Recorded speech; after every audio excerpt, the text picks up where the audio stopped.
It's a pleasure to have you all, students of the University of Salamanca.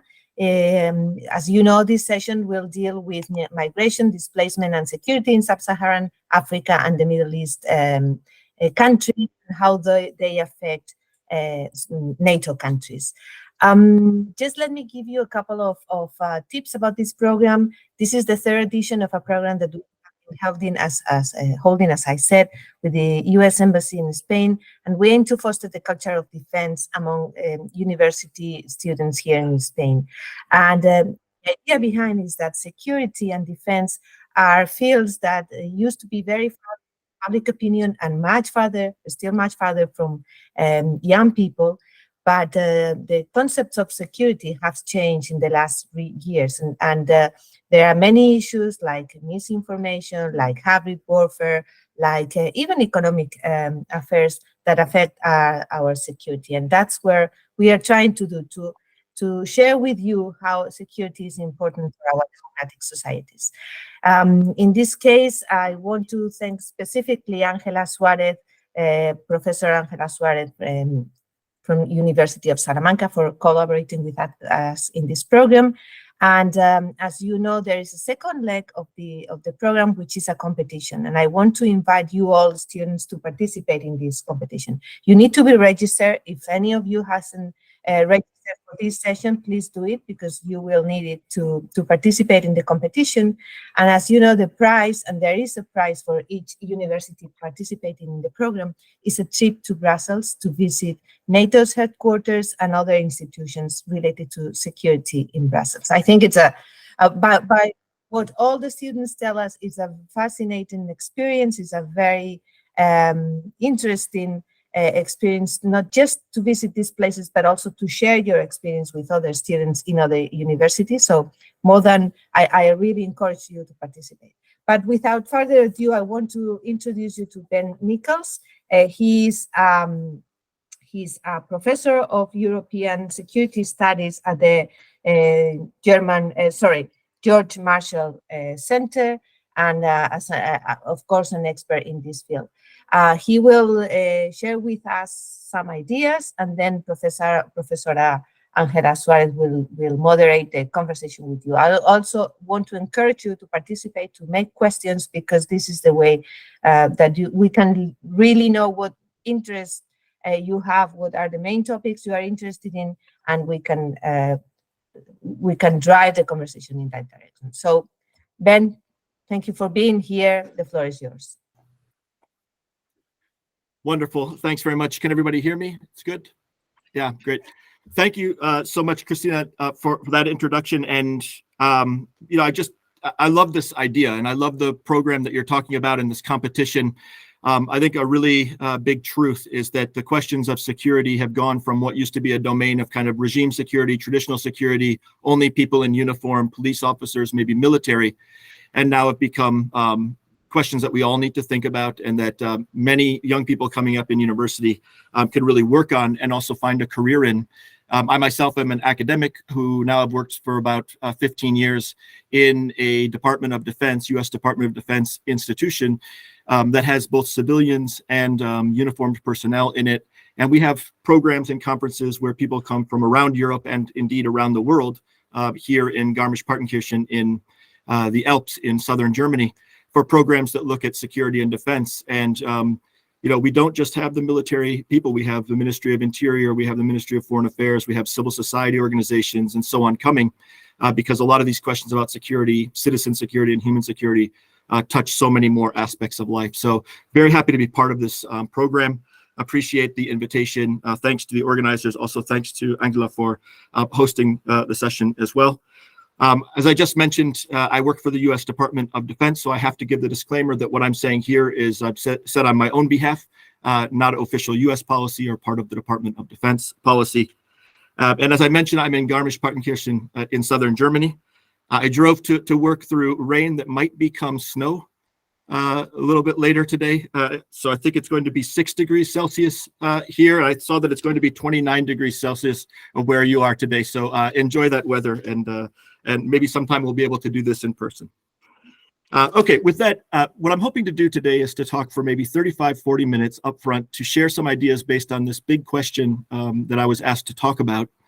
And I'll try to break that down into some areas and give an overview of some of the main points, and then open a conversation or discussion with all of you based on your interests and what you've been studying in the course. I've had a chance to look at the course curriculum and know a little bit about the overall objectives of what you're looking at this semester. The one other thing I should mention, I guess, is that as a preliminary maybe, is that I guess what I'll be presenting today is based both on my own research and also my interaction with these security and defense professionals writ large in the programs that we've been doing here. So partially it's kind of book knowledge, and partially it's practitioner experience and knowledge and concerns that we've heard from colleagues. So what I'm going to do in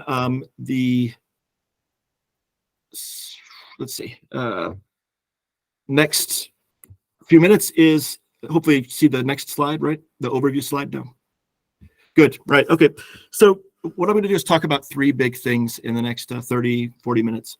The first thing is, talking about the drivers of insecurity along Europe's southern flank, or the southern neighborhood of Europe. So I'll be focusing largely on the North African countries and kind of the Eastern Med a little bit.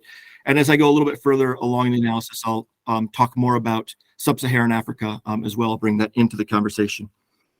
After that, I want to talk about human movement and its relationship to insecurity and its relationship to the kind of larger socioeconomic developments in both Africa and in Europe. And then I'll finish with some of the implications, I think, both for Africa and for the Middle East, but also for Europe and the kind of relations between these continents, between these regions. So let me dive in and start talking about some of the challenges to security that exists along the southern shore of the Mediterranean and really in Europe's southern neighborhood. I'm going to talk about three of them. And the first one has to do with challenges of governance. I think this is a major driver of insecurity, and it becomes part of the explanation for why people are on the move. I think a good place to begin the conversation about governance is to think back to the Arab Spring, which happened about 12, 13 years ago now, which is the general title that we give to this series of anti-government protests, uprisings, things that sometimes turn into armed rebellions throughout the Arab world. And these uprisings led to different trajectories, or set different countries on different trajectories. In some places, it led to regime change, like in Tunisia, Egypt, Libya. It evoked some repression, places like Bahrain, Syria. It also had kind of a second wave in Algeria and Lebanon and Sudan in the late 2010s, sometimes called the kind of Arab Spring 2.0, more unrest.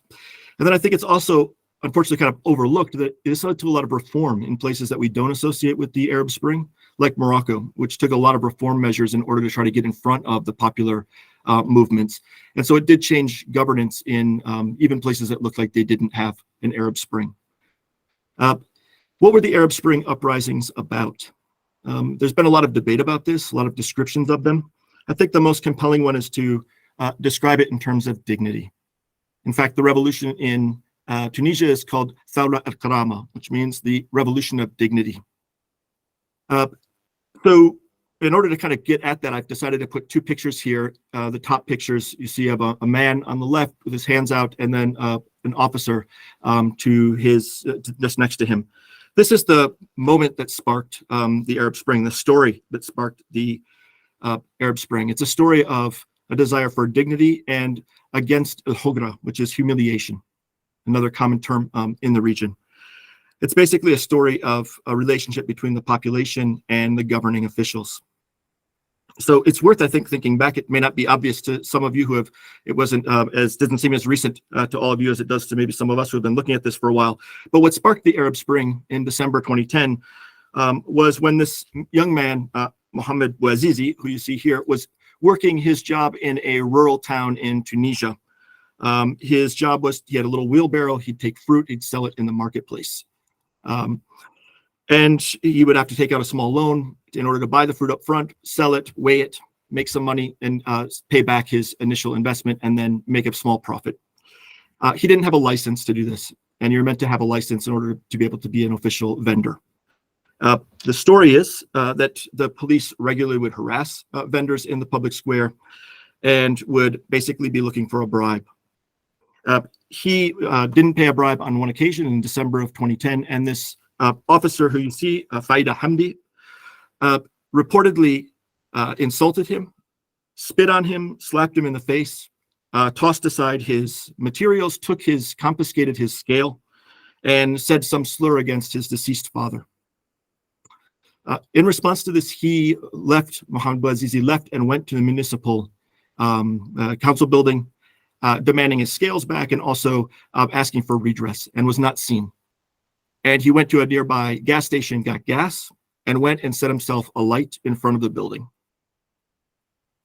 And that led to his painful death across the next few weeks. But the story spread, led to uprisings in that town, eventually in Tunisia, and eventually throughout the region.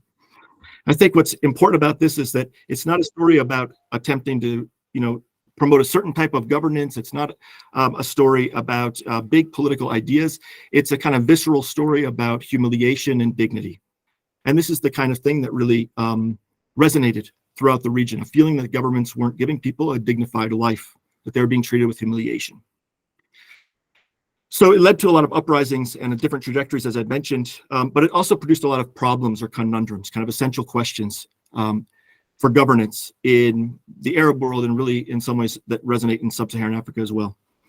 One of them is how can these type of uprisings lead to more democracy or more popular sovereignty? It certainly led to the toppling of some regimes and disruptions, but it didn't necessarily uproot all the entrenched power brokers within societies. And so how you really create democracy out of this type of popular uprising was sometimes unclear. It also led to real questions about where authority would be in the future, and particularly what the role of religion would be in society and in governance. Unsurprisingly, when there was a popular uprising against the structures in place, some of the main actors who could take advantage of that were well-organized Islamist parties who had been in resistance and opposition for many years, decades, sometimes, who offered a different form of authority, a different theory of society. And maybe to the surprise of some of those who became involved in the uprisings, the increase of democracy, meaning increasing participation of different sectors of society, meant bringing more rural and conservative voters into the mix. And those people often were voting for more religiously conservative political parties. So it created a lot of debate about where governance would lead. And then there were major questions about institutionalizing new forms of power and relationships. You can have a big uprising in Tahrir Square in Cairo, but what does it mean for 5 years from now? What are the structures that will be in place? Those questions have been enduring challenges and have actually led to a lot of disappointment, I would say, a feeling that there are a lot of expectations that were unmet from the revolutions that started in 2010, 2011. And what we've seen more recently is backsliding, a retrenchment into more authoritarian ways, the return of the military to governing roles in some places, and a kind of politics of populism, which is appealing to people's sense that the elite doesn't care about them, but really kind of not offering an alternative, but often demonizing some sector of society, or offering kind of false narratives that provide power for someone who could say, I'm against the elite, but not necessarily a real solution for the major social problems.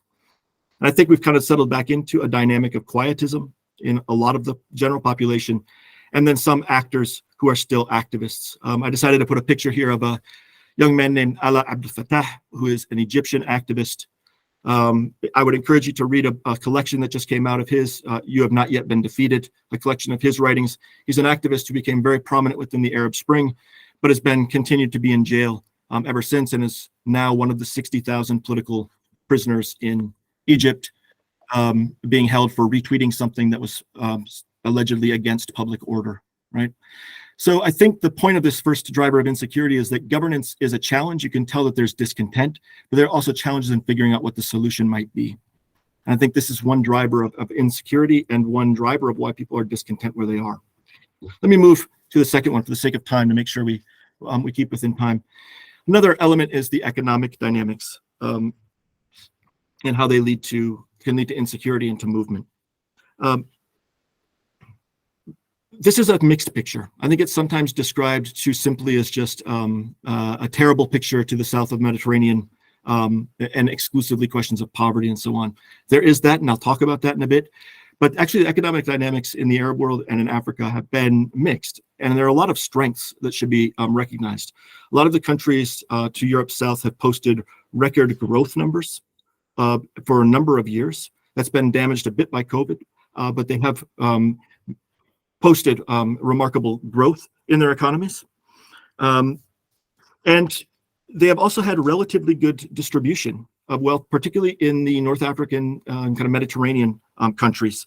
There's something called the Gini coefficient, which describes how wealth is distributed within a country. And those figures in North Africa particularly don't look that different from some places in Europe. For example, Tunisia and France rank about the same place.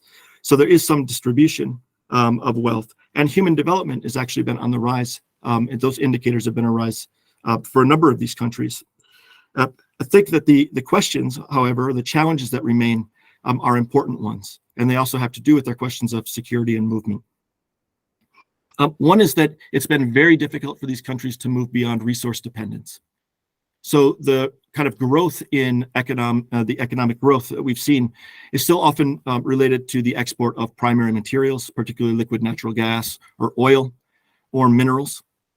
And so there's a huge kind of dependence on that and a lot of vulnerability. When markets fluctuate there, the income of these countries can change a lot. There's also a challenge associated with it, which is idleness. I mean, a large part of the wealth that comes out of these countries is not produced through the active labor of huge parts of their population, but is often resource extraction.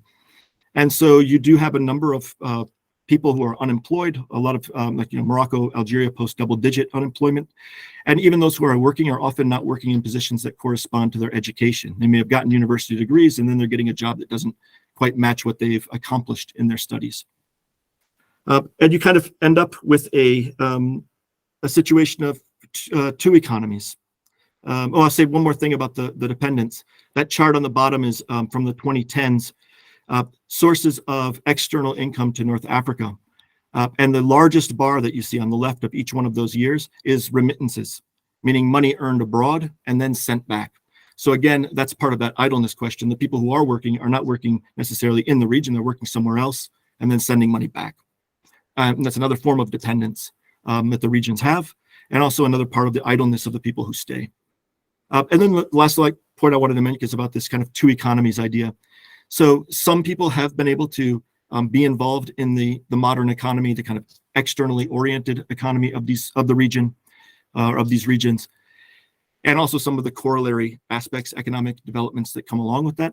But there still are large parts of the population that are really involved in subsistence activities, making money for the day, like Mohamed Bouazizi, who I mentioned, farming with very rudimentary tools. You see a man farming here in Egypt with hand tools, still doing a traditional type of farming. So subsistence agriculture persists. And there's really some people who just are not really brought up or connected to that global economy. They kind of live in another economy. And also partially sometimes an informal economy, one that has to do with trading or smuggling petty items. So this is another big kind of challenge, is that there is some economic growth and distribution of that wealth, but it doesn't really involve the population entirely, and it leaves some people out entirely. Third point I wanted to make has to do with conflict, which is related to these political and economic challenges. So North Africa, the Middle East, and Africa certainly remain really subject to outright conflict and war disproportionately in the world. And this is in part built off of or part of an experience of transnational threats that have really existed in this region well before 9/11 and when terrorism became a prominent topic worldwide. Throughout the 90s, it was a major issue in North Africa and the Near East.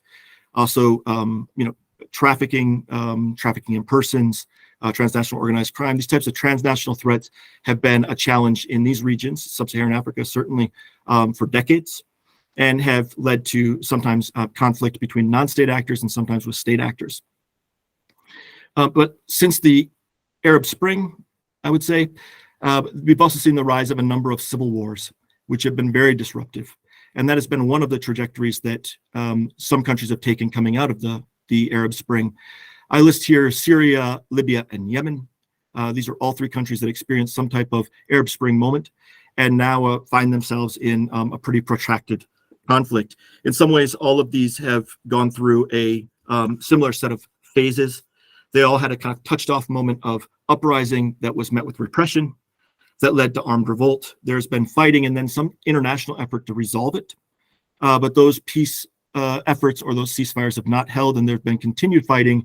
And where we are now is kind of a frozen conflict situation in most of those places, a kind of entrenched, protracted conflict, which is really a recipe for no or very poor governance and no or very poor economic activity, and a lot of population displacement that comes out of that. And I fear that what we're seeing in Sudan these days may look a little bit like that. So I just put a picture of the two main figures in the conflict that started there about a week ago. There are two generals. One is Abdel Fattah Burhan. He's on the right in that picture. The other one is Mohammed Hamdan Dagalo, or Hameti, who's on the left. The one on the right is kind of a traditional military figure. He's the head of the army. The one on the left is a brigadier general, but he's somebody who was actually brought in from a militia who was doing fighting in the Darfur area. And these two actors have essentially, through a series of coups, become the two leaders of the country. And now, through a debate over what's called security sector reform, or what role each one of them should play, have started a civil war that's already cost probably 400 lives and has injured thousands. And that's basically in about a week's time. So conflict, major challenge. And unfortunately, many of the conflicts that we see to Europe South involve a lot of violence against civilians. And I put here a map that comes from a really interesting report that the Peace Research Institute in Oslo, or PRIO, did in about 2020. And you can look back and find that report, it was really interesting. They were looking at conflict and violence in Africa since the Second World War until 2020 or 2019 when they published it. But I think so you see these little dots on this map, these little dots all mark and indicate, and in 2019, when there was some conflict moment or moment of violence that involved at least 25 casualties, right? And the darkest color there, I'm sorry, I'm colorblind, so I think it's blue. That darkest color is a case with what's called one-sided violence, meaning where it was simply the government or an armed actor killing civilians, not a conflict between two sides, but just one of those actors killing civilians outright, massacres. So this is a feature of the way that conflict takes place in Africa.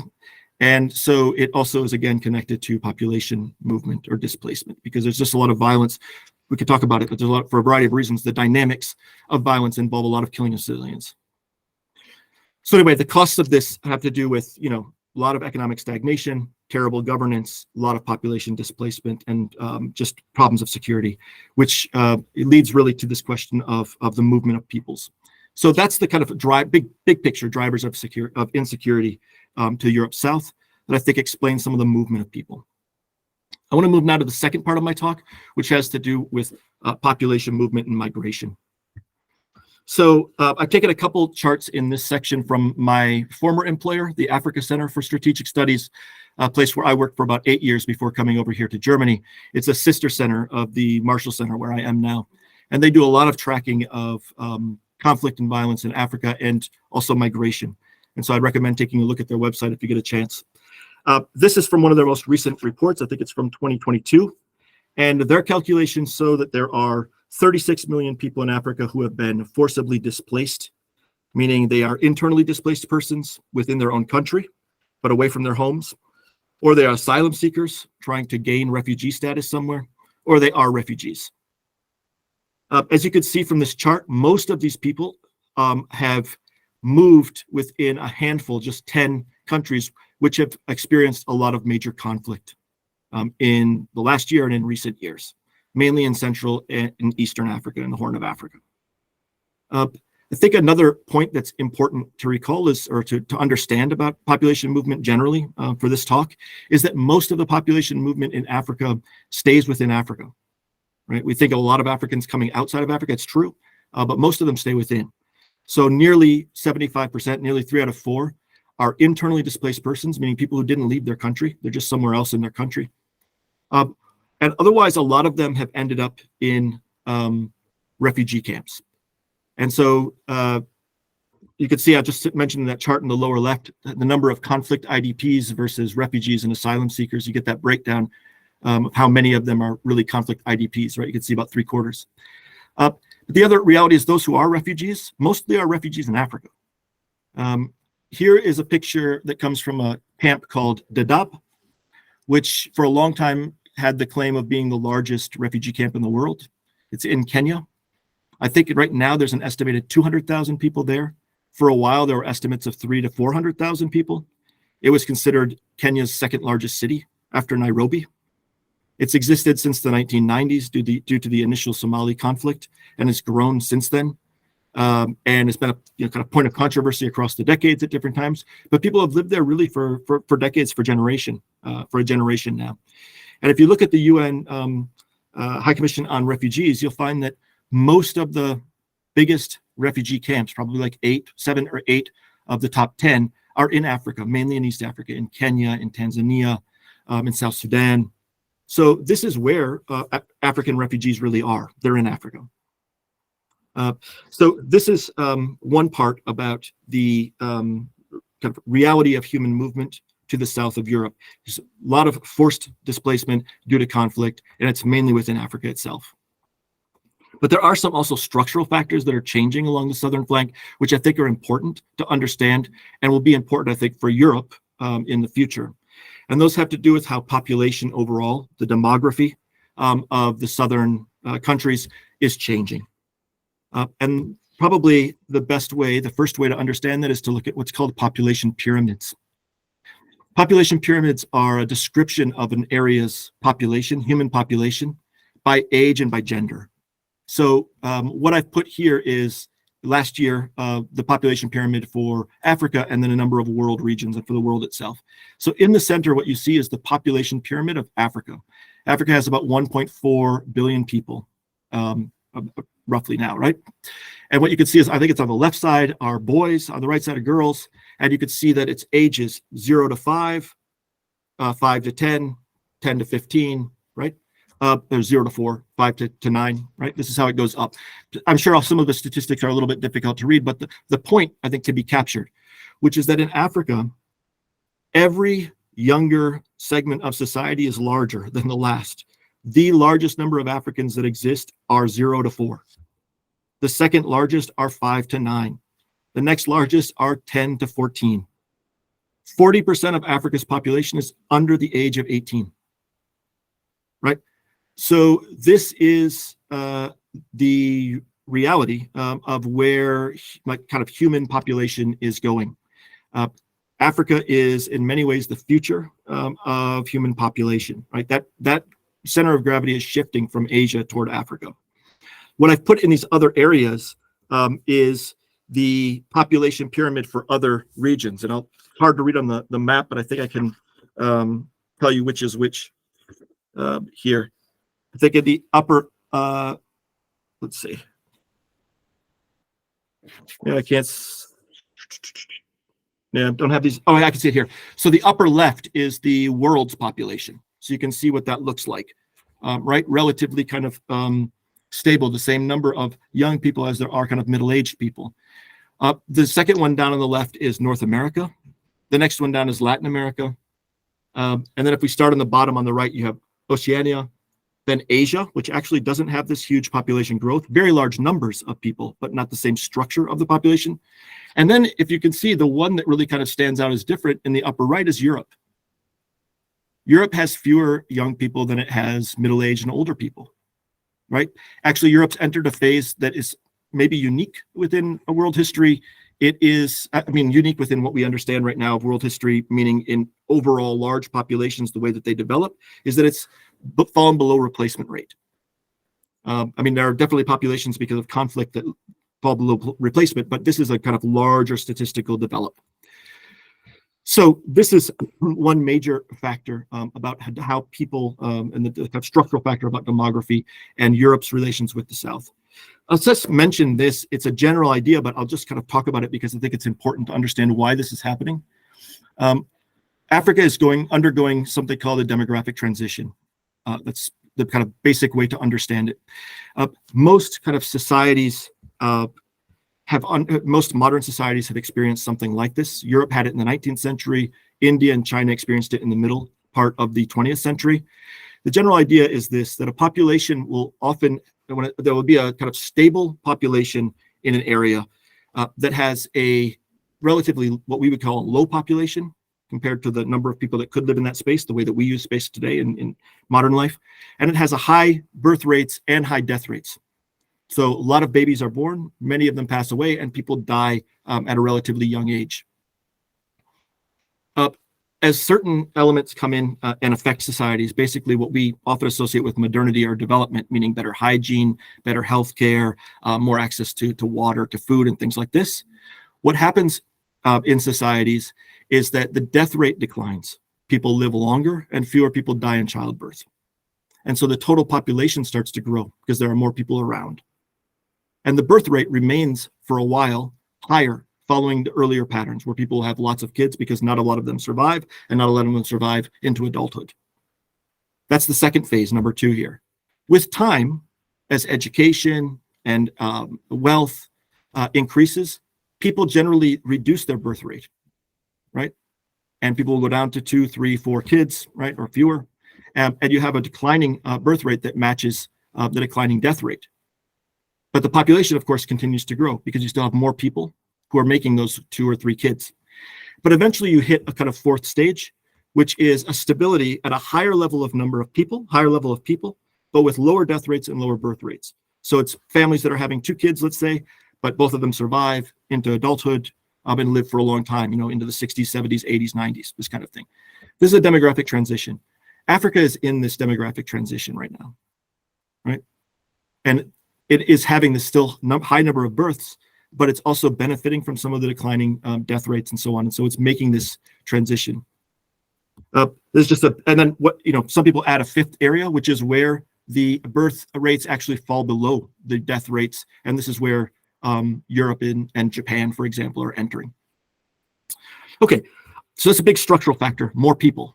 Another big structural factor is that because there are so many people, the economic growth that the South is experiencing, while it's actually remarkable and while it's actually somewhat well distributed in some places, still can't keep up with the number of people. So this is a chart from the World Bank that shows the rates of extreme poverty, which means the number of people living on less than $1.90 per day in the world. And you can see the chart starts in 1990 on the far left, and it kind of projects out to 2028, 2030 on the right. And this yellowish band, I guess, on the top is sub-Saharan Africa. So as you can see, the world is actually reducing extreme poverty across time. And in fact, Africa's gross domestic product in 2019 was 440 times what it was in 2000. So it's grown 440 times. It's grown enormously. But the gross national, the GNI, gross national index, which I think is our income, which is how it's distributed, the amount of money per person, has only tripled in that time because there's so many more people. So there has been growth, but it doesn't go very far when you have so many more people. And so you still have a persistence of extreme poverty in Africa, whereas that's almost becoming non-existent in all the other world regions. As you can see, it kind of moved into a band on the right that's almost exclusively sub-Saharan Africa. So extreme poverty will be an exclusively sub-Saharan African experience with time, right? So what you're seeing, I think, is just a large number of people along Europeans' southern shores, and people who are also, even with the growth, even with the investments, are not all benefiting from that raised level of living and those raised expectations, right? So these are structural factors, I think. And so it means that people are on the move, and they're in the move in different ways. One of them is a movement towards cities, where there's some economic opportunity and usually some standard of living better than in the most remote rural areas. And so the World Bank estimates that about 10 years ago or so, in 2010, about a third of Africans lived in cities. They think that in about 2030, so roughly 10 years from now, the ratio will be more like 1 in 2, 50%, due to rapid urbanization. I put a picture here of Lagos, which is a city in Nigeria. Lagos is becoming one of several mega cities in sub-Saharan Africa.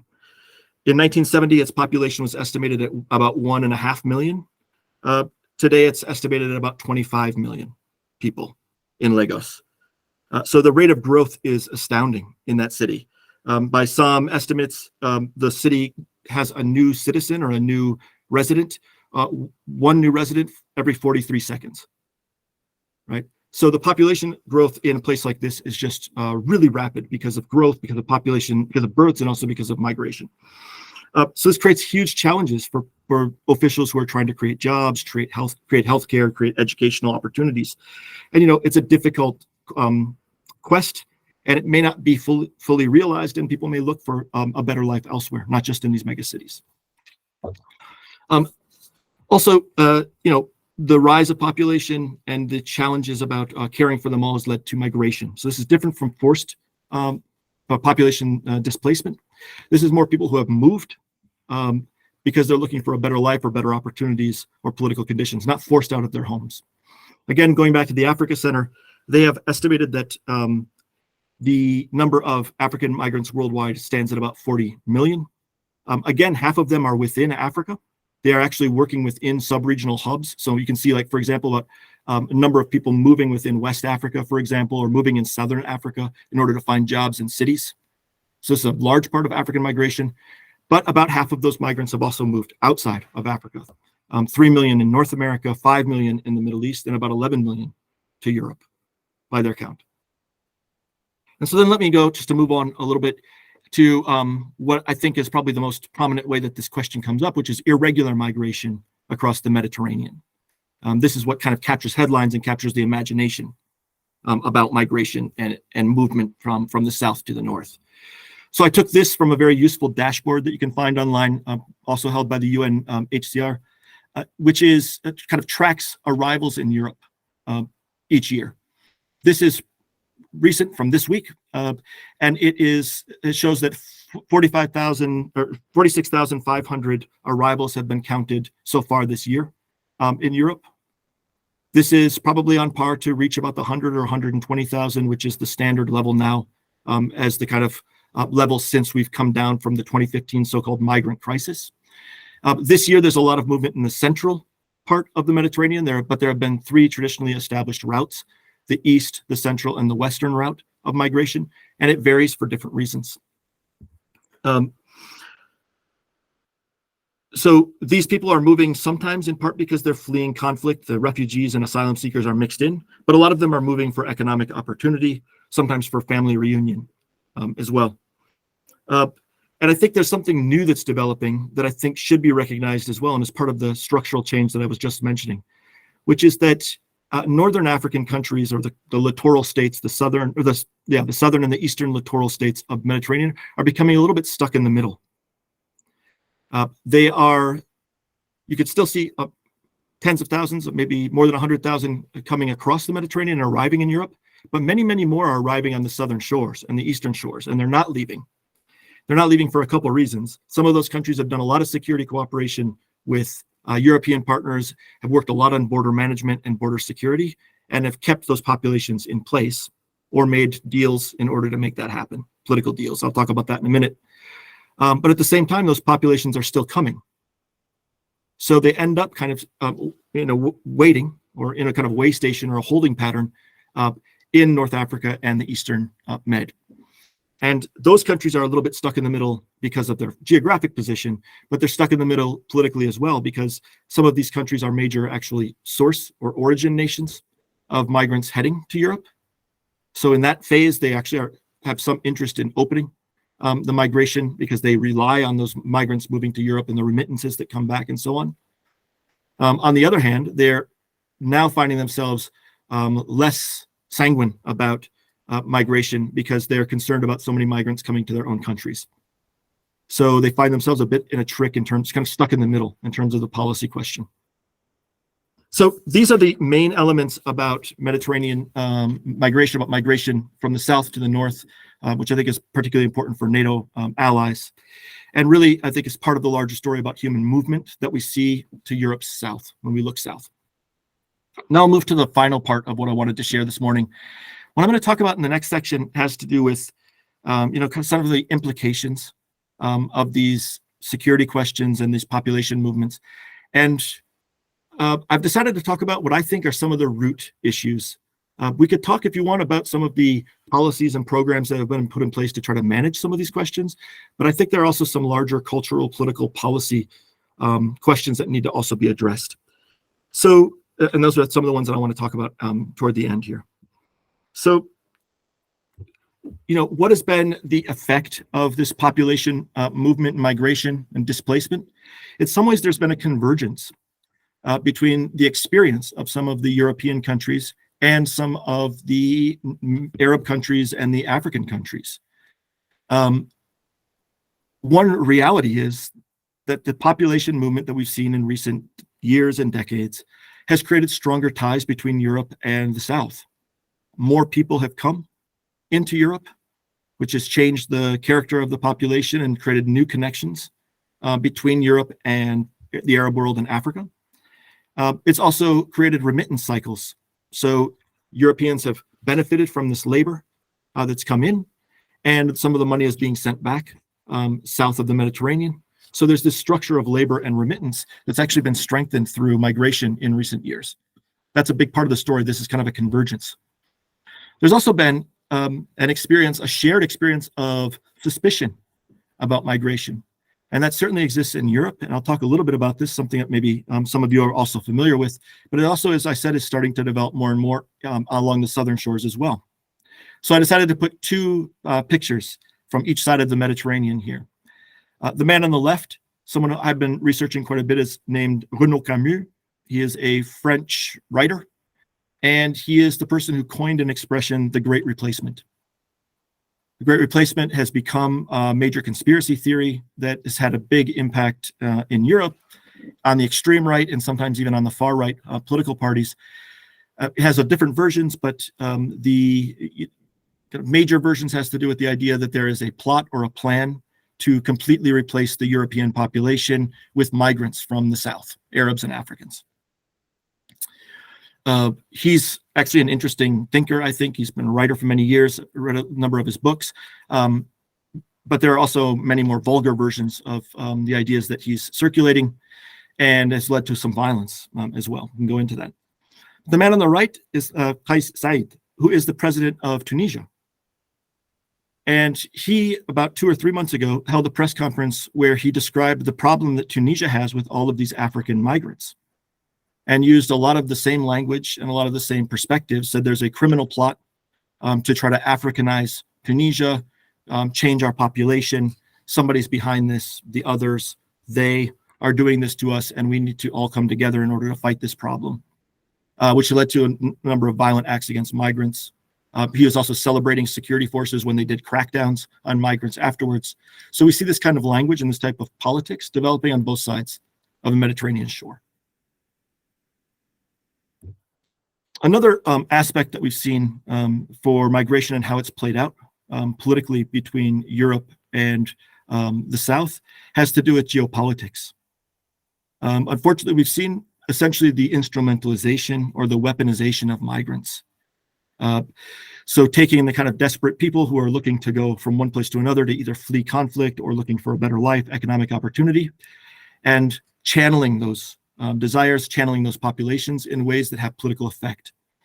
So one example is in 2021, Belarus had a kind of popular democratic uprising, which was supported by Western actors in 2020, and decided for that reason and a couple others that they would punish the European Union by sending migrants across the border into Poland. So probably with Russian help, they organized actually collecting people who were looking to go to Europe, made false promises to them about how they would be welcomed, organized travel for them through Istanbul and through other routes, sometimes flying them in to Minsk, then driving them to the border and setting them out to go across the Polish border, which put Poland in the tough situation also of trying to stop migrants or trying to process them. It was a very bad look for the European Union, but it was clear that they were instrumentalizing migrants. Another place where this has become part of geopolitics has to do with Turkey. In 2016, the European Union essentially signed a deal with Turkey to help reduce the number of people coming from Turkey into Greece and into the eastern route of migration. And as part of the deal, there was $6 billion in it for Turkey, and also a plan to reconsider its EU accession, so restarting that process. But this is a deal basically asking Turkey to play a stronger role in holding back migrants. And Turkey has now become actually one of the largest homes of refugees in the world, and actually is unfortunately developing its own great replacement theory type of populist politics as a result, anti-Syrian migrant politics of its own. But this is part of the geopolitics of it. And another element of it is the way that Turkey has been dealing with Cyprus. So you may know, many of you may know, that Cyprus is an island south of Turkey in the Eastern Mediterranean that in 1974 became partitioned when Turkey sent forces to the northern part. So I've put a picture of the island here on this screen. Northeast of the Green Line is the Turkish-dominated area. The rest of Cyprus is which is still the Republic of Cyprus and independent, is in the lower left. And there's a green line between the two areas. Turkey claims that this is a northern republic of Cyprus and is an independent country. Most places don't recognize that, but they've set up, they see that green line as an international border. The Cypriots say, no, this is not an international border. It's just a green line, a kind of UN buffer zone, but the entire island is our own. It's the Republic of Cyprus. Well, what Turkey has done in recent years is send a lot of irregular migrants across that line in order to disrupt Cyprus, which has one of the highest percentages of the population now migrants, but also in order to try to precipitate Cyprus building a wall along that line to prevent migrants, but also which will serve the purpose for Turkey of making more official that border as if it were an international border. So there's a lot of geopolitics involved in the migration question. And then the last question I want to bring up, which I think really matters for us, and really I think matters a lot for the people who, all the students who are thinking about this. When you think about young people who are going to have to think about security and defense and what that can mean, not just in the traditional sense, it has a lot to do with, thinking about how are the partnerships going to look between Europe and its southern neighbors in the future years. And one of the reasons I want to bring up these bigger picture questions is I'm somewhat concerned that there aren't strong foundations for a partnership that can really address the realities of demographic change and migration in place at present. I think it's not entirely recognized that for as many conspiracy theories as there are in Europe about migration and migrants coming in, there are conspiracy theories and different ideas in Africa as well. Believe it or not, there are pro-natalist policies and politicians in Africa. Which may come as a surprise because people may think that this is, just a kind of universally acknowledged challenge on the continent, but not everybody sees it that way. So I decided to put a picture here of Jimmy Wangi, who you see in the lower left, who is a Kenyan kind of oligarch, wealthy man who has who kind of a politician. He ran for president actually in the last election. So Jimmy Wangi has kind of developed and encouraged a conspiracy theory that the effort to slow population growth is an external Western ploy, that actually there is economically enough money to serve all of the people, all of the kids that you can have, that it's fake news, that we don't have enough resources. It's just a question of how they're being used. And also that we need to produce a lot more people because Ethiopia, our big neighbor, has so many people, and we need to have a lot of people to defend ourselves. Another voice kind of in this line is the former president of Tanzania, whom you see on the right, John Magufuli. He, described the idea of having a lot of children as a national duty. It's actually it sounds a little bit like what France used to be like in the interwar period when they were so worried about German population growth. Again, said that there's false information from the outsiders, and the outsiders are telling us what to do, that we shouldn't have so many kids. He said Tanzania is about the size of Nigeria geographically, but we only have 1/4 of the population. He told his citizens, don't be lazy, keep reproducing. He asked women to throw away your contraception and set your ovaries free. Right? These are the lines from his public speeches. The idea that, that we need a pro-natalist population policy. One of his points was, look at India and China. They may not be really rich, but they have so many people that people take them seriously now. They're major players. So this exists, and I think we need to understand that that's part of the conversation, that there's suspicion about Western intentions about population to the southern shores. I think another element is Europe should also probably, in the West, the US has to also deal with its own past population policies. I'm not sure that we all recall or understand the different ideas that have existed in the 20th century about population policies. Some of them come to mind, but not all of them probably. Just to put one out there, the idea of eugenics, which is the idea of improving the gene pool through selective reproduction.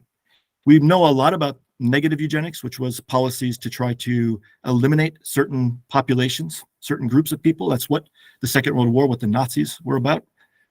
But there's also positive eugenics, which is trying to breed the best people together. And this is a major part of actually 20th century European history, certainly in the early part of the 20th century. And it's informed also ideas that got put into USAID, into DFID, into efforts put by European powers when they were engaging newly independent countries as well. And just a kind of way in which they feel like this is kind of a secret history of this question and a secret background. This is a picture of the EU Parliament in Strasbourg. And I was surprised reading something recently. You may notice this about where this neighborhood is and what the history of the neighborhood where they built the building is. They were looking for a nice little neighborhood somewhere in Strasbourg to put this building. And you can maybe tell that to the right a little bit of that building are a little number of series of little houses as a close-up. You could tell they all look a little bit the same. This city was a planned city, a eugenicist city from the 1930s. It was built with public funds and made so that to encourage young, healthy couples to go and have many kids. It was part of the official policy. You would have your rent reduced if you had more kids. You could be thrown out if you didn't produce kids. They tried to sell the houses at a reduced rate to people in their mid-20s who they thought they were most fertile. So this is absolutely a part of European history as well, and it's had an effect on the South. And some of the suspicions that come from the other side of the Mediterranean are wrong, but they're not entirely unfounded. There's some background to these questions about how population is cultivated and managed that I'm not sure Europeans always know when they go forth and try to engage with African or Arab partners. So this is the last element I wanted to bring up, because I feel like in order to have a really frank conversation about migration and population movement, we're going to have to put some of these questions on the table. You know, these public health questions have to do with sex, they have to do with gender, they have to do with power dynamics within families. These are really important, sensitive, culturally conditioned ideas. And so that's a big part of what needs to take place between NATO allies and their southern allies or their southern partners, and really being aware of that and thinking about how to have frank conversations, not ones that go to political extremes, is really, I think, important for the future of what migration and population movement is going to look like. So I think I went a little bit long, sorry about that, but what I've tried to cover here today is some insecurities that I think are challenges along Europe's southern flank, some types of human movement that we've seen as a result, and then some of the implications that can exist for Europe and NATO allies in conjunction with these developments in the southern neighborhood. So with that, I'm happy to turn it over. This is, by the way, my emails and Twitter, whatever. If people are interested in being in touch, I'm happy to be in contact, but really just happy to have a conversation with all of you today. So thanks so much for the opportunity to talk, and looking forward to the conversation. Thank you so much, Ben, for such a clear and comprehensive presentation. I think thank you also for reminding us about the Arab Spring. It was so present some years ago, and with the very quick development of events, it seems that we have all forgotten where many of these issues started, or were aggravated, or were accelerated. So thank you very much for this great overview. Now I'll pass the floor to Angela. She may comment on your presentation, introduce new topics, and then open the floor for the students. Angela, please, the floor is yours. Thank you very much, Cristina. First of all, I just want to take 1 minute to thank esglobal and the U.S. Embassy for organizing this conference. and for giving the University of Salamanca the opportunity to participate in the 3rd edition of the Defensa y Yo program. And of course, I want to thank Dr. Benjamin Nichols for his wonderful lecture, which has provided us an excellent overview of some of the most pressing issues and challenges today present in the sub-Saharan African and Middle Eastern countries, as poverty, inequality, dependency, lack of democracy, authoritarianism, corruption, political instability, and of course, conflicts and violence.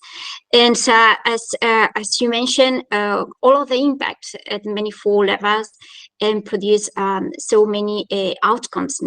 And one of them is, of course, migration and displacement, because at the same time, both of them create also enormous challenges for the global south countries in terms, as you mentioned, as you have shown us, in terms of democracy, sustainability, poverty, populism, hate discourses that can affect already coexistence in human lives today. And I'm very happy that you rose the example of Tunisia, because as Cristina just has mentioned, Tunisia is and was at the heart of the Arab Spring, and unfortunately the situation in the country it seems to be through another direction, which is a terrible a very sad situation. There are, you have analyzed so many issues that are at the core of the main tenets of the project of the global course. So I guess that there are questions, very interesting questions to pose, and I guess that the students, some I have some also, but I would like to give them the opportunity to talk with you. So what I suggest is to all of you to just please switch on your camera and use the option for raising hand that you can find at the bottom if you have questions for Professor Nichols. Yeah, thank you, Chloe. The floor is yours. Hello, thank you for your presentation. I just had a question because you didn't mention the impact of food security and climate change in the migrations that will know the African continent and maybe Middle East or even Asia in the future. So how will it impact the migration in sub-Saharan countries? And will this migration stay within Africa, or will it be a more global impact like migration outside of Africa? Thank you, Chloe. Just a question, Cristina. Did you prefer that we take a couple of questions and give the opportunity to respond back to Ben, or how? I think so. So more people can get in, and then Ben, you can gather all the answers. Yes, I think it's better to take 2 or 3 questions. Okay. So next one. Thank you, Alba. So hi, thank you very much for your presentation. I wanted to ask you for your opinion, because as you have said, taking into account our future reality with the demographic dynamics, do you really think that policies in the European Union can change? And for instance, I'm thinking about the externalization of borders, the criminalization in the Sahel region. Do you think that this really can change in the future? Thank you, Alba. Now it's turn from Andrea. Hi, thanks for the presentation. And I just wanted to ask for some examples of successful programs of partnership in order to develop and promote a development and reduce poverty between African countries. Thanks. Thank you, Andrea. There is no more questions by now, so maybe Ben, if you want to respond to these first ones. Sure. Thanks. Yeah, so fair enough. That's true. I didn't get to the question of, I actually had climate change section in this version of this, which I took out because I think I went too long even with what I had, but it's an important point. Yeah, I mean, climate change is disproportionately affecting the Mediterranean, and it's having important effects in sub-Saharan Africa as well. In some places, it's creating like a lot more rain, different weather patterns, hurricanes, and floods because rain is coming at one time, and also, of course, an advancing desertification across the ecoclimatic zone of the Sahel, right, which is the southern part of the Sahara. So, I mean, in terms of its impact that it's having on the continent, it's an enormous impact. I think it was, by one estimate, I think it's something like the Sahara Desert advances something like 1 or a little over 1 kilometer further south each year, right? The way in terms of the desertification, it's changing a lot of land use patterns. So one of the effects of that is, people talk about the Sahel, right? This term. So the Sahel means coast in Arabic, and it's an expression used to mean the southern coast of the Saharan Desert. And it's kind of a brush or scrubland. It's actually an ecoclimatic zone that goes all the way across the continent, but usually when we're talking about it in political terms, we're talking about it from Nigeria further west. So the Sahel has a lot of problems, and it historically has, but one of the problems that's newer is changing land use patterns between farmers and herders because of desertification, because of dryness, and a lot of the herders are moving further south, looking for water, and sometimes intervening in farmers' lands. And you see that throughout the Sahel. You also see it in what's called the middle belt of Nigeria, and it's a source of a lot of conflict. And actually, some of the terrorist organizations in the most recent iterations in the last 3-5 years have tried to merge some historic herder narratives, Fulani narratives. This is the ethnic group that mainly does herding, with their terrorist agenda, in effort to try to mobilize these populations for their own agenda. So that conflict it actually often causes many more deaths in Nigeria than Boko Haram's attacks in the Northeast each year, even though it just doesn't get reported. So it's absolutely disruptive. And it's also disruptive in Northern Democratic Republic of the Congo. So these types of, so this is kind of the story about climate change and its impact. It's very layered. So there are changes in terms of the climate and particularly environment, which has effects on human societies and, for example, land use, which has political effects, which can lead to population displacement. So I, like a lot of people, are kind of skeptical about saying climate change equals lots of people leave, because that's a little too simple. But it is definitely one of the stressors that exists in sub-Saharan Africa and is making lives harder for people, right? Among the other things that we can see as signs of distress for populations on the southern and eastern shore of the Mediterranean are the drying of dams in Jordan and Tunisia, and lack of access to water as a result. And then there's, geopolitical features of this. So you may have heard about something called the Great Ethiopian Renaissance Dam, or the GERD, as it's sometimes called, the GERD, which is a major dam that Ethiopia has built on the largest tributary, the main tributary to the Nile, in order to save that water for itself and to use it, which has caused a lot of geopolitical stress between Ethiopia and Sudan, and particularly Egypt. And there have been efforts to resolve that, but in 2022, I believe it was, Ethiopia started filling the reservoirs with the Nile water, and Egypt started rationing its water use. Well, Egypt is the gift of the Nile; like, it needs that water for its farming on the plains next to the river. So there's a lot of potential for conflict, and conflict leads to forced movement. Another one, maybe that hasn't been talked about as much, but I think we should maybe go back to it, was a kind of popular topic a few years ago, is major land lease agreements that some African countries have made with Asian countries. I don't know as much about Asia. I can't really talk to that part.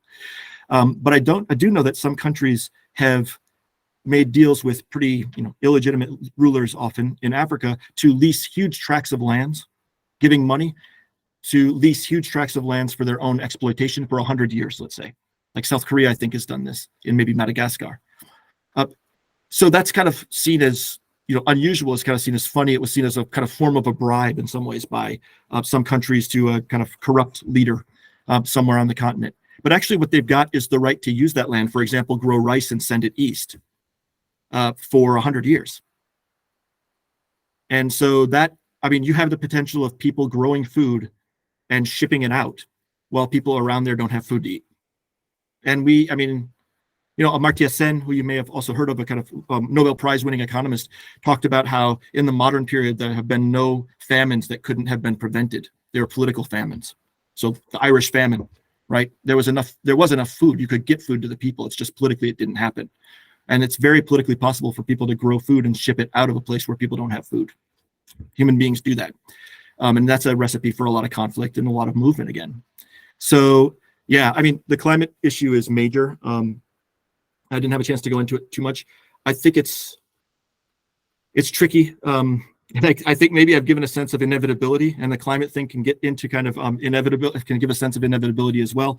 But there are still things that people can do to try to prevent environmental degradation and try to make better decisions to mitigate climate change and to mitigate its effects. And then also take steps in between that chain of why people would end up getting displaced. Political decisions, for example, that try to help farmers and herders manage land use better. Those kinds of things. So there are steps in between. But yeah, good question, important question. But you're right, also food security, it's as such as another major issue, I think, that should be looked at. It's certainly something that's been talked about a lot since the war in Ukraine.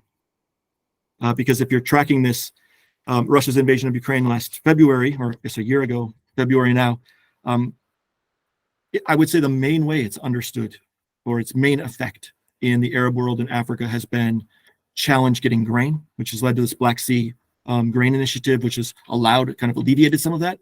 But it's still a major dynamic because so many countries, Egypt, Guinea, Somalia, they all rely on Ukrainian or Russian grain imports. And then there's been rising fuel prices.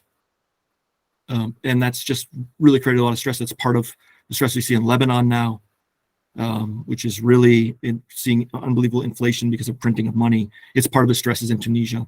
So food and fuel issues are security issues as well. In terms of the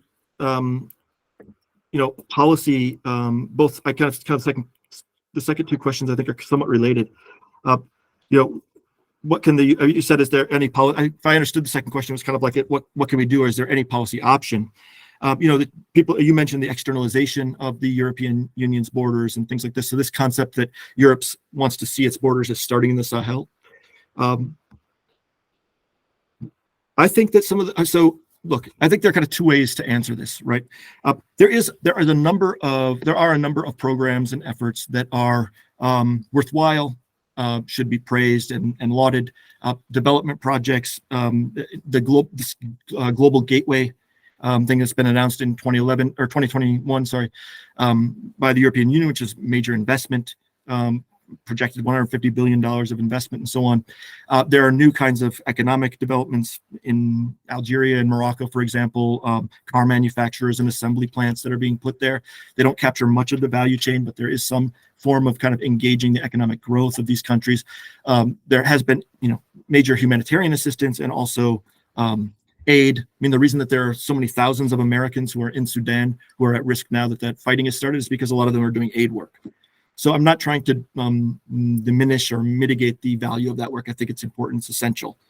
But I think that there are larger level policy questions that just need to be maybe addressed or thought about in a different way. The externalization of the European Union's borders, for example, is somewhat of a controversial topic in West Africa for a couple reasons. One is it kind of wants those countries to play the role of external border for Europe. And, Morocco, for example, has this experience with Spain and with the rest of the European Union. The most heavily built structure on the European Union's border is in Ceuta, right? And there's a lot of security cooperation between Spain and Morocco to help Morocco stop and prevent migrants making it to the Spanish cities of Ceuta and Melilla, right? that's that's a success story. It's a success story of security cooperation and connection, so on. There's also a side of it. I should say I spend time. My wife is Moroccan. I've studied in Morocco and gone there many times. I have family there, so I spend a lot of time in Morocco. I've gone many times to renew my visa to go across the border. There's another side of that question, which is it's a lot of migrants in Morocco, right? And there is a sentiment sometimes of wondering what it really means to be what they call the gendarme de l'Europe, right? There's a value to that. There's a security cooperation. There's a economic, financial support for that. But it also means that Morocco deals with the growing number of migrants in its own country, a new issue, a new social issue. It also has those large camps of migrants who live outside of the border and who try to charge at different times to make it across. It is a question that they have to deal with. And in some ways, I'm not sure that that's a fully helpful model to try to export to the Sahel. The other thing that it does that is disliked, I would say, by some Sahel countries is it encourages a hardening of borders and a more kind of border security, as well as just kind of stronger border management roles within and kind of among countries that themselves have taken decisions to reduce border stoppages or border patrols. So most of the Sahel is part of what's called the Economic Community of West African States, or ECOWAS, which is a sub-regional body, is around since the mid-70s. One of their ideas is to reduce the burden of crossing borders. That's how you get all those millions of migrants who go from Burkina Faso to Cote d'Ivoire in order to work in Abidjan and then go back home. That's economic integration. That's like the EU, right? That's why you can have students from all over in your classes, and that's why some of you may go and work in Madrid, but also might go work in Paris. I don't know. That's the benefit of reducing those borders. The Economic Community of West African States has that as a policy, but it's harder to do if there are major external actors supporting a hardening of those borders on the inside, right? So I think these are the larger policy questions, and I know there's a trade-off there. On the one hand, it may actually help people not coming into Niger or going from Niger to Libya. On the other hand, it may actually reduce the economic integration and upliftment of West Africa, which would arguably reduce some of the reasons why people are trying to leave in the first place. So these are policy questions and trade-offs that need to be put on the table. So in terms of poverty reduction, I mean, there are a number of programs that are put in place. There's humanitarian assistance, which just is good because it keeps people at a baseline of survivability, which is essential, and it exists in many sub-Saharan African states. It exists in a lot of those refugee camps that I mentioned. But there's also a number of, if you look at the UN or the EU, a number of vocational training programs, a number of sustainable agriculture projects that try to produce productivity for local use and kind of celebration of local products, as well as a kind of long-term investment in regenerative agriculture that supports the soil, so that people don't end up getting crops today and not having them tomorrow. So there are a lot of, we could go through them and also things I'm sure that you can find if you look at it.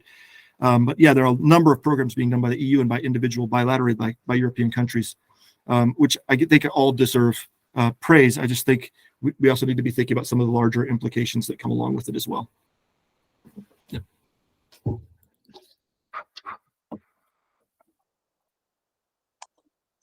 There are more hands raised. So next one is Anna, please. Hi. Thanks for this information. It was nice. I was wondering that we were talking about right now about the externalization of borders. Do you think that the relationships between Europe and the north of Africa would be affected by other relationships between African countries among themselves? Like, for example, recently we have seen that Morocco itself has been creating more and more relationship with other countries in the Arab world and also in other parts of Africa. So do you think that European agreements would be affected by these new relationships between African countries? Ricardo has another question. Yeah, I wanted to ask you, how do you feel that the EU global strategy and the EU's action has affected in a negative or positive way the situation on countries like Jordan, Libya, the Lebanon, and also the situation in other Middle East countries, like, for example, Syria, in the civil war and stuff. So thank you for the conference. It was very interesting. Thank you, Ricardo. Now is the turn for Blanca and then for Javier. Hi, thank you very much for your intervention. I wanted to ask if this is more of a comparison question, but whether you think the difference of the country of provenance has a key role in accepting or refusing refugees from a European perspective, because now we see that with the Ukrainian-Russian conflict, we have been trying to provide a lot of humanitarian assistance to these people, whereas when people come from other continents, we don't have the same approach. So to what extent this country of origin has an impact in the preference and in designing open or closed policies in refugee treatment? Thank you. Thank you, Blanca. And Javier? Hey, thanks a lot for the presentation. It was really, really interesting. And I wanted to ask you about the worsening of relationship between the European Union and Turkey, and Turkey getting closer to other nations to the east, like Iran and other countries in the Middle East. Do you think that this worsening of relation may end up in a refugee crisis in Europe, and the use on the utilization of migrants as a tool for Turkey and as a threat towards the European Union? Thank you. Thank you, Javier. And Ben, the floor is yours now. Okay, great, thanks. These are really great questions and big areas to cover. So I'll try to go through and maybe give some ideas and maybe tie some of them together if I can. So as I tried to say earlier, I mean, so the question about how can relations among African or Middle Eastern countries affect kind of the outlook for Europe and its relations. So this is actually in many ways, Africans have been very precocious and very invested in strong multilateralism on the continent. So the African Union, has existed, not the African Union since 2002, but it's a replacement for something called the Organization of African Unity in 1963. So it's a longstanding regional body recognized with an important role. And in the mid-70s to the mid-90s, major sub-regional bodies also organized in order to oversee kind of the economic, particularly integration of different areas on the continent. So there are 8 regional economic communities, or RECs. The Economic Community of West African States, or ECOWAS, is one of them, but there are 7 others. And some of them, they had different fates, they have different kind of aspirations and roles, but some of them, like the East Africa Community, and the Southern African Development Community, SADC, and EAC, have been really important actors that have led to integration among African countries. And I think that, as I said, I think this has actually helped in their security, their politics, their economics, and European countries have benefited from that. It's part of the story of economic growth. It's part of the story of actually relative stability, because Africans have often taken a lead in intervening in neighboring conflicts, and they actually provide most of the troops that go on peace support operations or peacekeeping operations into neighboring countries. That's long been true. So Europe has benefited from that, and part of the challenge, I think, is some of the intervention that Europe maybe has done, probably unwittingly, within some of the decisions made by those sub-regional bodies or the regional bodies.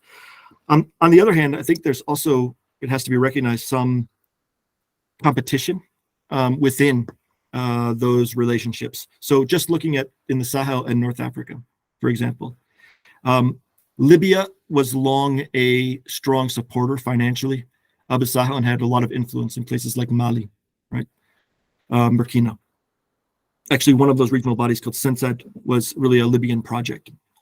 With the fall of Gaddafi, there's been more of an effort by Morocco to build relations. Morocco's actually petitioned to become a West African state and to join ECOWAS, for example, and has built its relations. If you go to Casablanca now, you can fly to almost any West African capital. They have flights down there all the time, building telecommunications relations, sending fertilizer, this kind of stuff. And that is actually, I would say, the risks generating some tension with Algeria. It's kind of neighbor and historic rival in many ways, because Algeria has always been had an effort to have an influence in that region as well, has had an influence, particularly in the security and defense domain, and is particularly sensitive about what it sees as hostile actors or rival actors surrounding it or being involved on its borders. So I think it's a mixed picture in the way that the relations among African countries plays out for European or NATO implications. There's another part of that story, which is the rise of other external actors as major players in the Sahel, for example, or on the continent, like China and particularly Russia.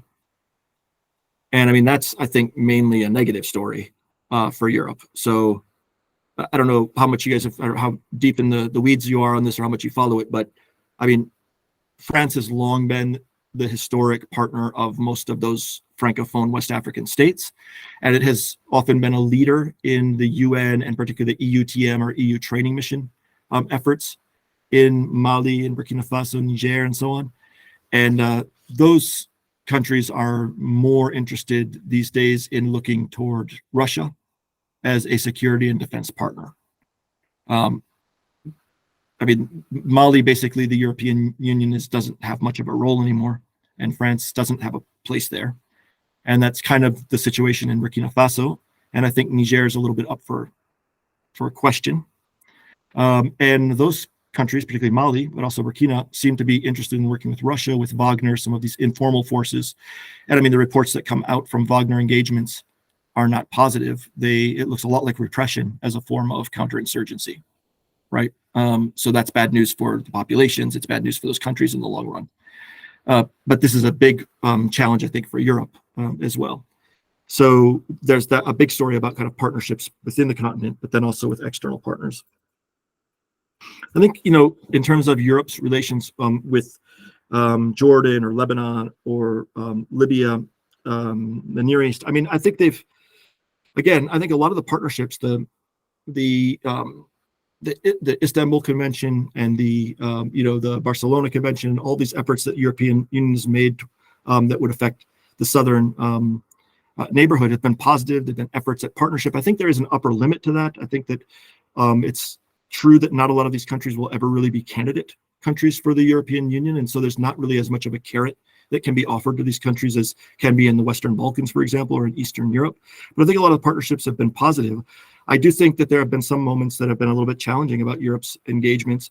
For example, in Libya, it's been sometimes unclear what the European Union's position is, and then what individual countries like France or Italy is, and which side of the line they want to be most connected with, which political proponent or actor they most want to engage. So I think that times their kind of national interests, individual national interests, and their kind of pragmatic decision-making has undermined some of their larger long-term values-based investments. I think that's also a risk that we see now with the war in Ukraine. I mean, over the summer, last summer, I think Spain, France, Italy, main leaders of the government went to Algiers in order to talk about renewing and upping the amount of liquid natural gas that they're going to get from Algeria because there's a fuel crisis because of the relationship with Russia. Algeria is not a country that has probably advanced as much as many others along the lines of kind of European Union values projects that they would be supporting, right? But it's an important partner now that there's an economic crisis again. So I think there's been a little bit of a back and forth between values and interests, and sometimes the short-term decision-making can undermine some of the longer-term investments. So I think that's kind of the story on that one. Country of provenance. Yeah, I think it matters a lot where refugees or more migrants or displaced populations are coming from. Just an anecdote, I live in a town of about 25,000 people here in southern Germany. There are migrants. There's migrants all over the city, all over. They're housed in different places, but there's also a kind of an informal, as I understand it, camp from an old kind of sports stadium. This is mainly where migrants from the southern Mediterranean have come and now are. When the Ukraine crisis took place, when I look across the street from my kitchen table, my German neighbors are flying a Ukrainian flag. And in the housing complex where I am, Ukrainians are housed in some of the basements, or at least were when they initially arrived. And there was, on our WhatsApp chat, it was who can provide a dinner, who's got extra clothes we can provide. So, I mean, I feel like I live an experience where there's a different approach toward migrants from different areas. I don't think that's entirely unexpected or necessarily unjustified. What happened in Ukraine is a clear invasion from Russia and a lot of forced displacement from a very clear hot conflict, and people coming kind of right across the line, and a lot of people trying to go back, actually, and people going back to fight. So there's that element of it. It really is, there's not a lot of economic question about it, or what's the real reason. They're asylum seekers or refugees, or they're just displaced and waiting to go back. There's not a lot of question about what the motivations are. And I think, if we have frank conversation about it, I think some people would argue that the relative similarity, right, religiously, culturally, racially, between these migrants and others also plays a role. I think it's a little bit false, though, that part of it can be overstated. Sometimes there have been arguments made, well, shouldn't all of these Arab migrants just stay in other Arab countries? They have similar culture, similar language, they could just be there. I mean, the ironic thing is a lot of them are, like millions of them are already, besides in Lebanon, from Iraq, in Syria and Jordan. But also, it's not obvious that there's that much in common. Lebanese and Syrians have long-standing conflicts. They have differences. They also have, Lebanon has its own population politics about relative weights of different religious communities. So it's not neutral, just saying, well, they're kind of all Arabs and they can go across the line and live there. Why do they have to come here? It's, there are complexities in each circumstance. But I absolutely think there has been difference in response. I also think that's absolutely been leveraged by disinformation campaigns coming out of Russia that have tried to do two things. One is emphasize that difference in order to try to encourage discontent among migrants from the southern shores in Europe, and also to try to taint the Ukrainian refugees with some of the same stereotypes about migrants in Europe, saying, like, why are these people from a faraway conflict living here? Doesn't it cost a lot in our social services? We don't have enough housing. So there's been an effort to try to still put them together kind of in one bucket by disinformation campaigns, for example, to try to take a benefit from that, to kind of leverage the difference, and then also to kind of paint them all in one broad brush. So yeah, country of provenance matters. I think there's some understanding of why that would be the case, but it's this is also part of the conversation that needs to be had, the frank conversation about how Europe is really going to deal with the numbers of people who want to come here. And again, this is just maybe my own pitch on it, and maybe for the younger audience and all of you. I mean, that's why I mentioned the Arab Spring. I was thinking about it. Not only is 9/11 like super long ago for you guys, like the Arab Spring, you were probably like, I don't know, 10 or something, or 7 when it happened. I don't know. So that seems like a long ago. It seems like right around the corner to me. But one of the results of that, I think, is, and also the migrant crisis of 2015, is a lot of extremist rhetoric and kind of no central politics about migration. And this is kind of a pitch I would make to you and your generation as you guys are thinking about this. I think that migration is a centrally political question. It has central political aspects. Who are we? Who belongs here? What are our cultural norms? What are our responsibilities to strangers and to neighbors in distress? And those types of questions are not going to, a lot of times they're not being even debated in the central part of politics. They're either described as humanitarianism, we have to accept everyone, no human is illegal, and there shouldn't be borders, which is frankly not politics in my mind. It's not policy. Or it's, oh my God, somebody's trying to replace all of us with brown and black people from the South, which is not true, and it is a form of politics, but not a useful form of politics. To me, I think there has to be some central political discussion about migration and about the demographic shift that's happening, so that Europe can kind of manage it rather than just be subjected to these kind of extreme ideas. So sorry, that was a long one on that one. Kind of veered off a little bit as well. In terms of Turkey, yeah, I think there's a real risk that this can be leveraged.